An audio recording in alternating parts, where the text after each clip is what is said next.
Welcome to Board Game Binge, the place where we bring you bite-sized, bingeable board game content from across the industry. I'm your host, James Staley, and in this episode, we're welcoming back Joe Slack, a professional board game designer with multiple games that have been published. He's a best-selling author and has taught game design and development at Wilfred Laurier University. He also runs the Board Game Design course, an online course for new game designers. Joe, welcome back to the Binge. How you doing, man? Hey, James, doing well. Great to be chatting with you again. It is great to have you here. I know I've been kind of pinging you over the past couple of weeks saying, when are you coming back on the show? I want you back on the show, man. We didn't cover everything off. So, all right, we found a time. Exactly. So for people that are listening or watching, the book that I just talked about, the Board Game Designer's Guide, this is a great guide. I read it myself. Very good read. It's got a great foreword by Jamie Stegmaier on it. It is a great book. We covered most of that in our last episode. So if people want kind of the overview of that, again, a great interview. We did that back at the beginning of July. It's actually tagged as episode 11. So if you go to boardgamebinge.com, click on the past episodes tab, scroll down until you get to episode 11, and you can see the last interview we did with Joe. But in this episode, we're going to cover off some other stuff. So Joe, your course, the Board Game Design course, can you tell us a little bit about it? Sure. So it's kind of like a board game design 101. It really takes you from how to generate ideas for your game, or if you're already at that stage, you have an idea and you've been playtesting, it takes you right through that, how to envision your game so you know how to get the right feedback, how to playtest your game, the right questions to ask, what you're looking for, takes you right through blind playtesting and writing rules, and basically from start to finish, designing and developing your game. And then at the end, it helps guide you towards what's the best decision for you, self-publishing or pitching to a publisher, because the right answer, it's different for everybody. So yeah. It kind of asks those questions like, what are you really interested in doing with this game? Are you interested in running your own business? What's important to you so that you can make that right decision for you, which can change over time. I mean, this game you're working on now could be one that you want to self-publish, and then later you want to pitch, or vice versa. It can change, but it kind of gives you the perspective of, what's best for you, at least at this time. And what do you typically see, like in the people that have been part of this group with you and part of this course? Are you seeing it way heavier one way or the other in terms of people wanting to self-publish versus going with a publisher? It's interesting. It varies quite a bit. I think a lot of people initially, they may think that they want to self-publish, and then they realize exactly how much work goes into that and how much of a challenge it is. And I mean, anybody can put a game up on Kickstarter. The barrier has been really dropped, a really low point of entry. Yeah. However, you're also competing against CMON and Queen Games and like all these other bigger publishers who have a lot more money and a lot more following and that. So it may look easy, but unless you really invest a lot and market your game and make it look really, really good and put some money behind it, you're probably not going to have that much success. It's going to be that much harder. So I do see a lot more students kind of look at these things and decide, and some of them go right ahead and they say, you know what, I want to maintain artistic control over this. I want to be able to do it the way I want to. Yeah. I'm going to do all that and go forward with it. But a lot of others, they may already have the idea that, they want to pitch, they're more comfortable. They want to focus their time on designing games. And some people kind of, sway more in that direction after they realize how much work it actually is as well. So yeah, it's just really up to the individual, but yeah, it's quite an interesting mix. Yeah. It's kind of like creative versus business, right? So if you're into the creative side, then stream A for you is go find a publisher, take your game and take it from here. And yeah, you're going to have to give up some creative control, right? Because once you sign over, you're kind of signing over the rights or licensing the rights, I guess, depends on how that contract's set up. Or stream B is self-publish, but that's now getting, you're an entrepreneur, right? You're going the business route. And do you get into the business route at all? Like, do you get into the nuance of that in this course at all, or? We don't go that far into it really, because that is like a whole other ballgame. That could be a whole other course, and it's one I've thought I might eventually create. But for now, I mean, that really gets to that point. I do have another course that's more on the pitching route. I actually just wrapped up enrollment for the relaunch of that course. It's the Creation to Publication program, and that really takes you from the stage where your game is done or mostly done. You're just kind of making those final tweaks, taking it from there, making it look like a good product, how to pitch to publishers, how to find the right publishers, how to create sell sheets, pitch your elevator pitch, an overview video, how to find the right publisher, go through the process of getting signed, understanding what contracts are all about, what to look for, what to put in your contract, what else you can ask for and negotiate. And then once your game's signed, when most people think, okay, I'm done, like, I've made it, all the other little things that go into that, like, helping out with the rule books and some promotion and stuff, depending on like the size of the publisher and that type of thing. Yeah, I think in general, if I know even myself, if I'm going to interview a person to do with a game, I kind of want to interview the person that made the game, right? Mm-hmm. So, you do have the publishers and those great interviews as well, because it comes at a different angle of, okay, how are they commercializing the game? But it's good to have that initial person that created the game as part of that circuit. And I think that is an expectation people need to set themselves up for, that, it's not just hand it off and walk away. There's an expectation you're probably going to be participative in that process of talking about the game and promoting it and getting people excited about it, I think. Yeah. And most publishers, they're pretty open.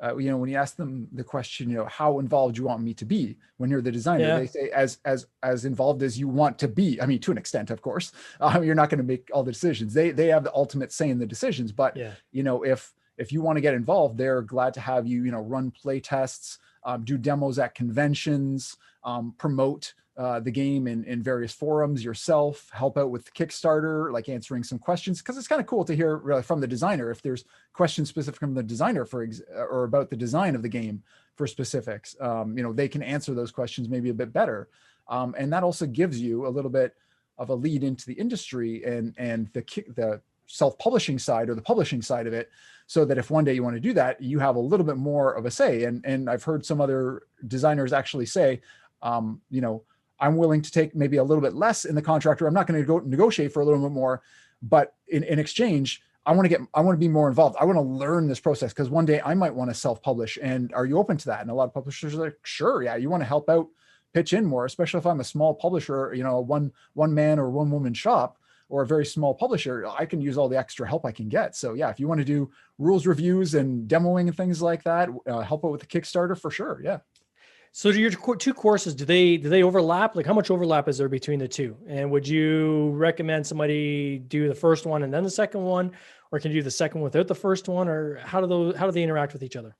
I'd say it really depends on what stage you're at. I mean, if you're at a fairly early stage, I definitely recommend going through the board game design course, the 101 course. So you learn all the whole process of, designing a great game and what goes into that and how to play test it and make it better and write rules and everything. But if you're coming in at a later stage, you've got a game that, you've been working on for a while, you're pretty confident about, but you're just not sure how to find a publisher, or if you've reached out and tried to find publishers and you just don't really know what the process is, you don't know how to get your foot in the door, then the creation to publication program is a much better start. And I mean, one does lead into the other quite nicely, because by the end of the first course, you've got a game, hopefully if you've been working on it while you're doing the course, that's at a pretty good stage and you're comfortable with it. And if that's the route you want to go, then it's a natural progression to learn, okay, how do I go about pitching it and finding that right publisher for you?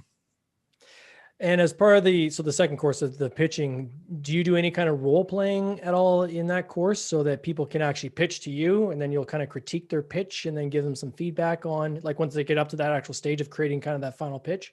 Yeah, I think that's a definitely important thing. And that's something I always put in my courses, because I mean, you can sign up for various courses on different topics from, Udemy and other places, but it's basically just like the content. So whenever I always run a course, I always make sure there's a lot of interaction. So I have twice monthly calls with all members from both courses, where they can ask questions. If they want feedback on something, they can get it there. I've got a private Facebook group as well, so people can post things there, get reactions from myself and from other designers, other students there. And as well with the course, with the creation to publication program, I've got a whole session dedicated just to pitches. So if you have an elevator pitch, or if you have a sell sheet, you can bring it to that session, and I will look through it and we'll critique it, and I'll get other feedback from other people there as well. Yeah, but you'll get that whole, process of feedback. Here's what's really good about it. Here's what could be improved. Here's some suggestions, so they can make that better, and it'll look better for the publisher they're going to pitch to. So you actually have, like, do you actually template this out for them? So somebody comes in raw and they're like, I have no idea even how to create, like, even to start pitching this game. Like, do you have it like in a template to say, oh yeah, this step 1, step 2, step 3, all the way? And then once they get that finalized and they actually have a pitch. Yeah, I mean, every week we go through a different thing, talking about your game as a product, what publishers are looking for, how to find publishers, how to do a sell sheet, how to do a video, how to do the elevator pitch, how to, where and how to find publishers, and then contracts. So like every week is a different topic about like a very relevant, important thing.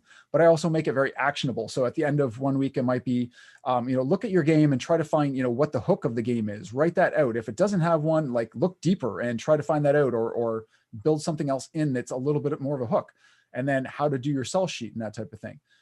So at the end of every session, every week, you've got something tangible to work on. It's not just, theory and that kind of thing. It's okay, I want you to go and do this specific thing next. And then I don't just tell them, but I share other things with them. I share templates of, not templates, but actual examples of good sell sheets that have been very effective. An actual sample contract, like here's what an actual sample contract would look like. And then having them ask questions about like, what are good things in the contract? What can we negotiate in the contract? What are the things to look for?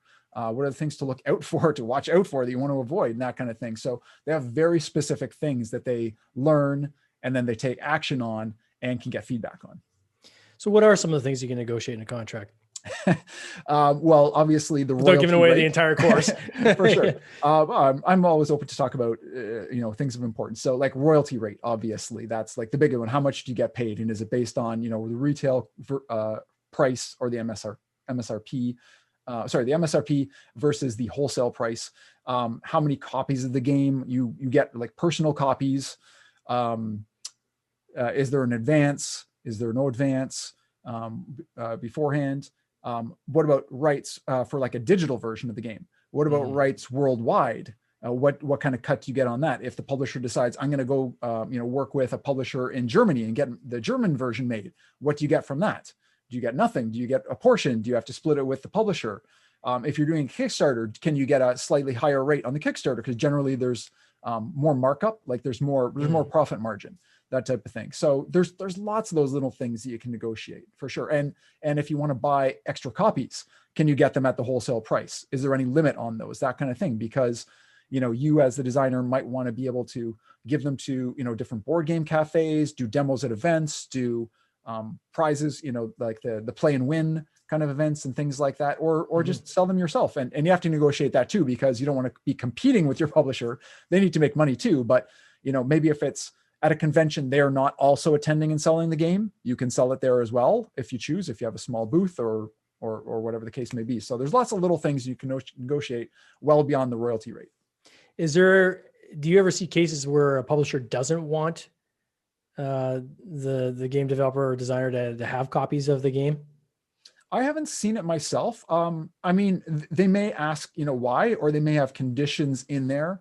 Like I said about, not being able to sell it at the same conventions they're appearing at, or a limitation on where it can be sold, like directly from your website, but maybe they don't want you putting it up on Amazon, for example, and competing with them or something like that. So maybe conditions on where you can do it. And for some designers too, it's just, I want to have some extra copies to give away to, some of the playtesters that played my game, to say thank you, or to a family member, or as a gift, or, a keepsake. I want to have a couple on my shelf, and then I can give them away. Or, if I want to work on an expansion for it or something like that, then I have the components there and I can work on it, all those types of things.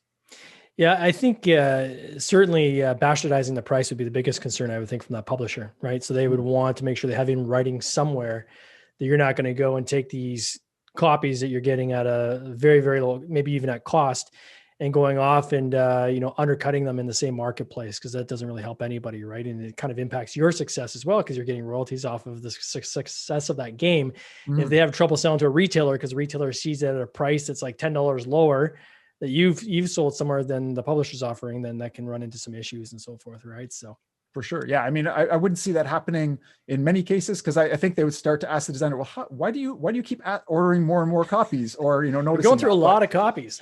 But I mean, if you're, unless you're a hugely known designer, and even so, I don't think a lot of them have like websites that have a huge presence, because people are thinking about the games. I don't think you're going to be selling, hundreds of copies a week, because people just, they won't know about your website necessarily. They know Amazon, they know their local game stores and that kind of thing. So they're not going to be looking for you. So it would be really hard to sell them anyways, probably in huge quantities. But yeah, I mean, that's a perfectly valid concern for a publisher. Do you cover in this course, because there's a difference between finding publishers and breaking through to publishers, right? Mhm. So actually getting them to respond to your contact. Is there certain like tips and tricks that you go through to say, this is how you actually get them to engage you, or is it never really an issue?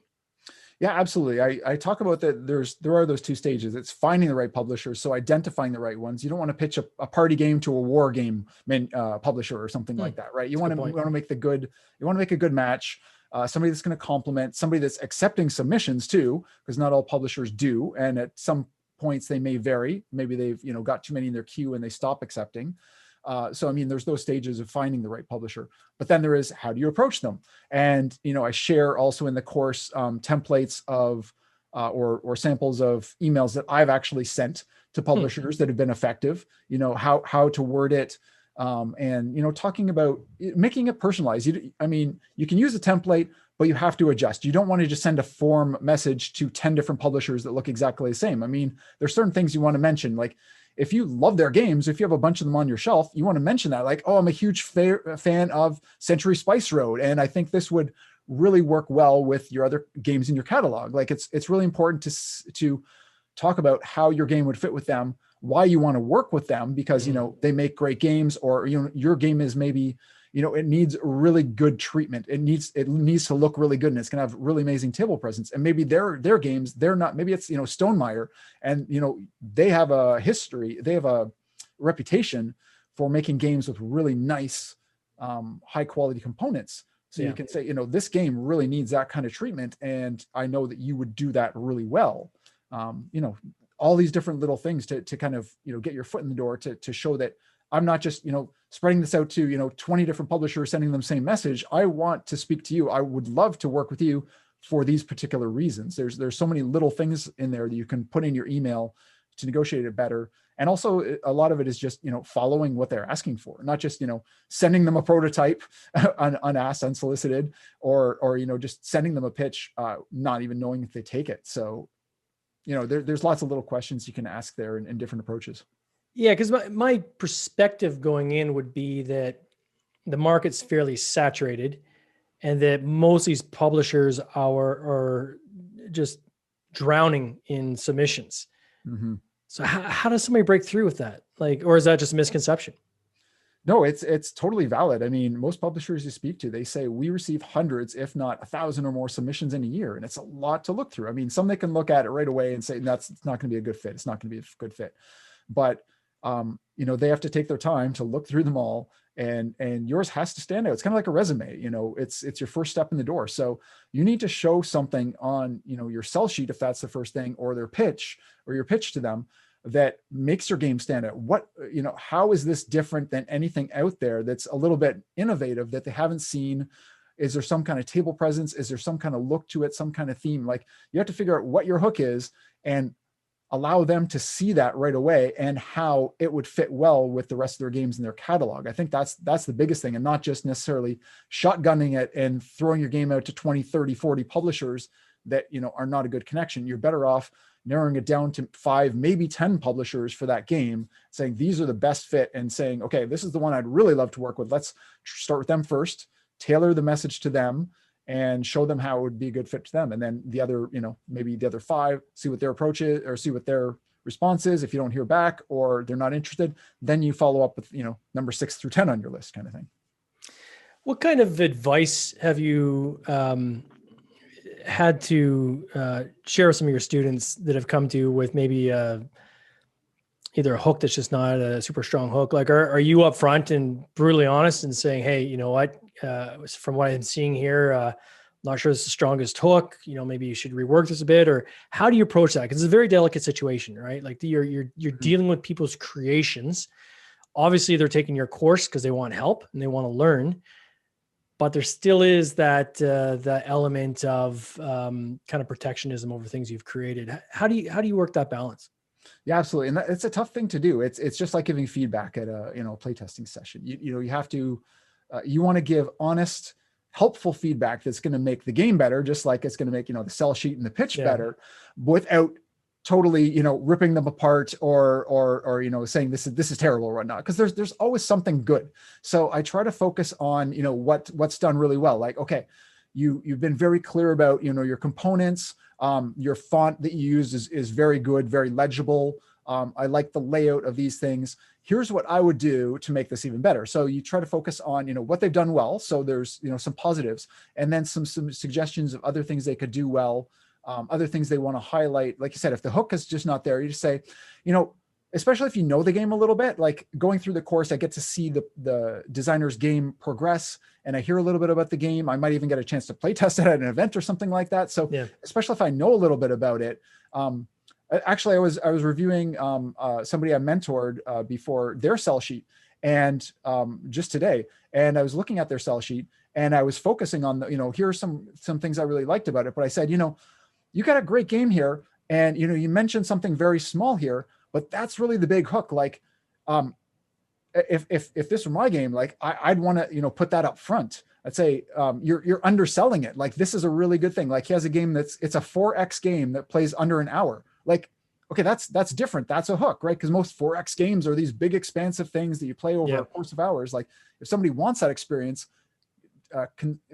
distilled down in less than 60 minutes, I mean, that's your selling point. So I said, focus on that. That should be your tagline right under your headline. So it's more of just bringing out that thing. Or if they haven't mentioned something that I know about the game that's really cool, it's saying, like, why haven't you mentioned that? Like, that's such a cool thing about your game. Or I just try to ask them, what are players saying? What's the thing that makes them say, oh, this is really fun, or that they really comment on, or that moment that they laugh about, that kind of thing.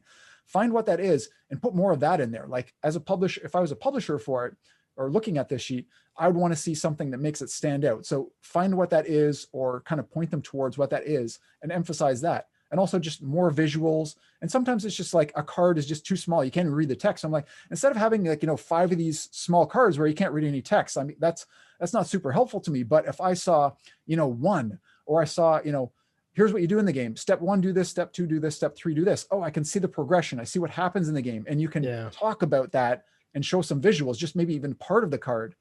So just making it more visual, explain how the game is played, and just focus on, the positives. What's going to really get the publisher interested.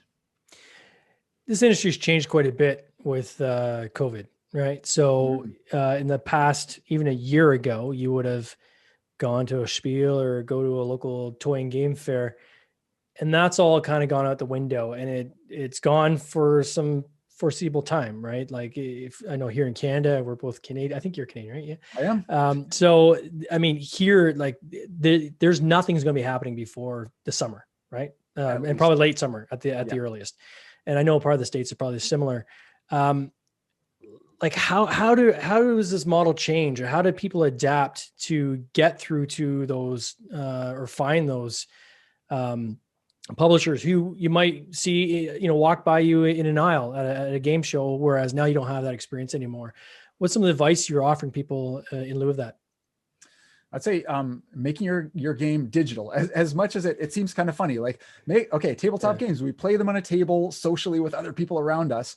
Okay, now I want you to turn that into more of a video game. It's not really a video game, but it's really digitizing your game. So uploading the assets and being able to play it on a platform. March 2020, Tabletop Simulator started to see a huge surge in sales because everybody were like, oh, this might be around for a while. And people either, had their licenses or saw deals and got on there. So it's probably the best platform because there's the most designers, the most people on there. So where you get a crowd, you're going to find a lot of other designers and a lot of opportunities to play test. So, I mean, that's the number one place. It's getting your game uploaded digitally so you can play test with a lot of other designers. And the great thing about that is, I mean, there's some upsides and downsides to that. I mean, the downsides, you're not seeing their reactions and that kind of thing because you're focused on what the table. Some games don't work well. Like if there's a lot of negotiation and talking, it's really hard to have that conversation, and dexterity games don't work the same. Some games, if there's a lot of stuff on the table, it's really hard to see everything. You can zoom in and stuff, but it generally takes about 50 to 100% longer to play test a game. So, I mean, there's some downsides, but the upsides are, I mean, whereas maybe in your community, you got it once a week, once a month to do play testing at different events. Playtesting online, you could play test your game every single day of the week, Yeah. daytime, nighttime. There's so many virtual and remote playtesting groups that you can get in as much playtesting as you want, and your game can move ahead so much faster, as long as you can commit the time to getting on there. There's so many groups out there that it just has made that easier. And instead of, the same 5 or 10 people that might show up at your local board game cafe or whatnot, you're playing with people around the world. So you're going to get different perspectives, so many different people playing your game. It's a really good and I know you have a group as well. And before I get there, I just wanted to mention that Tabletop Simulator, if you are a game designer, it's like a $20 investment, right? To get the software. It is not super difficult. There's a lot of elements in it that are kind of like drag and drop or pre kind of fabricated. There are limitless YouTube videos explaining you step by step on how to actually set things up to get around kind of the quirkiness of it, and allows you to prototype very fast, right? So you can iterate faster than even normally, where you go and, okay, now I need to change the file. I need to go cut out the things, re-sleeve the cards and so forth. Now I take that updated file and I just replace the file in Tabletop Simulator and it updates everything. Now you've got like 10 minutes later, you've got an updated game, where that process might take longer. So playing the actual playtest takes a little bit longer, of course, because again, you're in a digital format. But I think the iteration is a lot faster using Tabletop Simulator. So let's talk really quickly about your group. So I've actually participated in one of your groups. I thought it was awesome. So you've got all these different lobbies kind of set up, a first come, first serve. I think there's like 10 lobbies. So somebody just grab one, right? And on Discord, that's your audio channel. And you can have people join you, and you send them a code to your game on Tabletop. And again, you got these strangers that are trying your game out. What got you started? Is this something you were always doing, or did I just recently find this out, or like? Well, there's been a lot of other groups. So I've been joining in and doing things at Pro Spiel Online, Sure. Virtual playtesting, that kind of thing. But I have quite a few followers like on my email list and courses and things like that. And I wanted to open up something that was for them as well, because some people are sometimes a little reluctant to join in a group that they don't know, and I don't know what the etiquette is, or is my game developed enough? So I wanted to really encourage people. You can come with your game at any stage, or if your game's not ready yet, come on, learn Tabletop Simulator. You can, learn from other people, find out, how easy it is to get things set up, ask questions. Oh, how did you set this up? How did you do that kind of thing? So I ran a couple kind of earlier in 2020 when this, when everything started happening, but then got really busy with, a Kickstarter of my own, virtual summit and all these other things. And I unfortunately couldn't commit to doing it. But I've started again. I think it was November, December. I started back up, and it was November, and just started setting up just once a month. There's a lot of other playtest groups that do once a week. Yeah. But mine's on a Sunday, and with family and other things, I can't necessarily commit to every single Sunday. That's a lot of time away. But I do it once a month. It's usually the second Sunday of the month, but it varies. Pro Spiel Online was last month, and Valentine's Day falls on it on the second Sunday this month. Coming up. So it's going to be, the next one's going to be February 7th, actually, very soon. So yeah, it's just a great group. You can come in. It's like from 2 till 10 p.m. Eastern Standard Time. Come and go as you please. The golden rule is just, if you've gotten a playtest of your game, make sure to playtest other people's games. And it's just very open and welcoming for anybody of any level. And how do they find that? Like, how do they find out about this group or get linked into this group? Well, the best way is to get on my email list. Okay. And then, I always make announcements about them coming up and that kind of thing. So if you go to Board Game Design course, you can join my email list. And when you do that, you actually will get a free guide to playtesting, and especially helpful right now, how to find playtesters and find an audience for your game. And there's some sections in there talking about how to do it online, talking about a lot of the virtual groups you can do this in as well. So if you join the email list, you'll get my weekly tips, and you'll find out about remote playtesting events that are happening and that kind of thing. And you can join the Discord and come in as you please to the events when you can. I think the key is reciprocation, right? As you said, if they're going to play my game, make sure you reciprocate and play their game. And you'll be amazed how many people want to play. Yeah. And it's not always you're going to play the same person's game. Like, I might go to James's table and I play James's game. And then, maybe he has to pop out a bit, walk the dog or have dinner or something like that. And he comes back then somebody else will play my game. So it's not always, the same people. You're going to rotate around and people are going to be in and out. But as long as you're putting in more time than you're taking from other people, because you're taking their time, so you want to make sure to give back at least as much. Yeah. So what's the next on deck? What's the next thing you're working on? You got so much going on. I'm sure there's something else that you've imagined that's still coming. Well, there's always more games on the works and that type of thing. But one thing I'm really excited about now that I'm doing is I'm actually writing my 4th book. Wow. And this is a really interesting topic. So I decided to write about careers in the board game industry, because most people think, when they start thinking about, doing something in the industry, it's like, I want to design a game, right? Because that's like the most exciting, creative kind of thing, right? So most people kind of go that route, but we can't all be game designers. And, this book was kind of inspired by a talk at Proto-TO by Scott Gaita from Renegade Games. He talked about all these different careers in the industry. And I was like, that's so cool. Like there's some there I didn't even really know about or think about. And I'm sure there's a lot of other people that really benefit from that. So I reached out to him and he said, yeah, that would be a cool idea.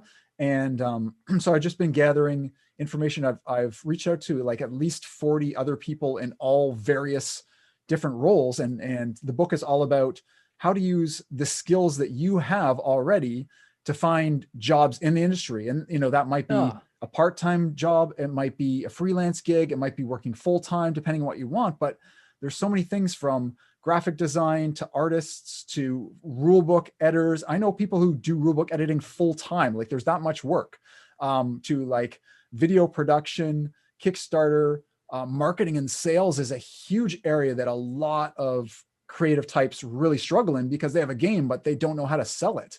It's such a hard thing. There's so many different things, like, accounting for board games, working in production, project management. There's so many different roles. So I really am going to go deep into all of those roles.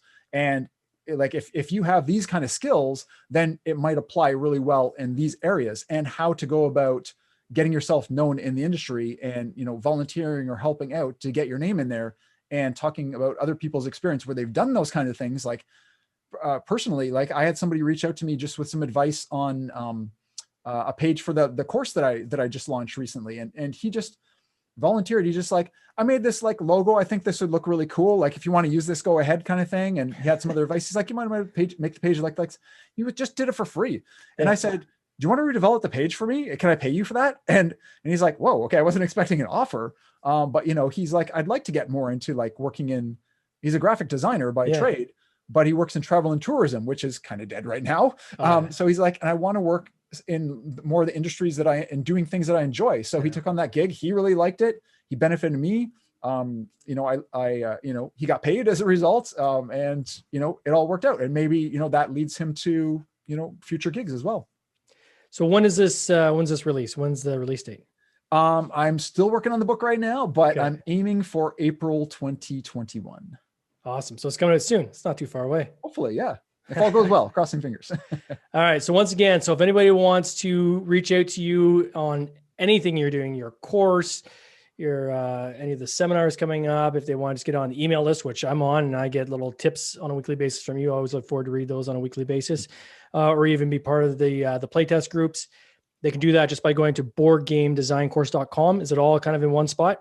Yep. Everything is all in one spot. You can find out about the books, courses, join the email list, get the free guide, as I was mentioning, all there in one spot. Awesome. So I'll put that in the show notes as well. So if anybody doesn't want to try to transcribe that, just go in the show notes and click on the link. You'll find it, take you there. So Joe, thanks again for your time. I really do appreciate it. It always goes so fast. I learn so much every time we chat, and I want to wish you all the best this coming year. You take care. Oh, thanks so much, James. Always great talking to you. All right. Cheers. Ciao.